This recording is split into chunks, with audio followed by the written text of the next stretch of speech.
Hi everyone! How annoying is it if you want to grab a pen, pencil or felt tip and it doesn't work?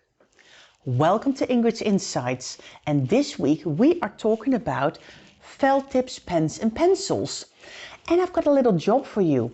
If you have a pencil pot anywhere around your house, it might be next to your phone, it might be on your desk, it might be in the kids' rooms, you might have an art station somewhere. I'm sure somewhere in your home there's a drawer or a pencil pot full of pens, or they might be scattered everywhere around your home and you can never find a pen when you need one. Start gathering them all together and then grab a piece of paper. It can be a notebook like this. It can also be the back of an envelope or a piece of paper you want to recycle, and start to test out all your pens and your felt tips.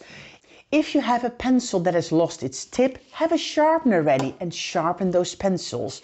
Because there's nothing more annoying than when you want to write a quick note down on a piece of paper and you can't find a pen anywhere, or the pen you're finding is not working at all.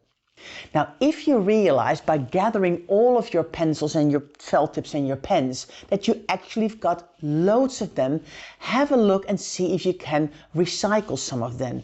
Maybe you can put them on FreeCycle or Freeger or Olio and do a little shout out to the people in your area if they are in need of any pens. If they are no longer working, there are recycling schemes around, so we hope that is helpful. And good luck with your pencil project. So thanks so much for watching, and we'll see you next time.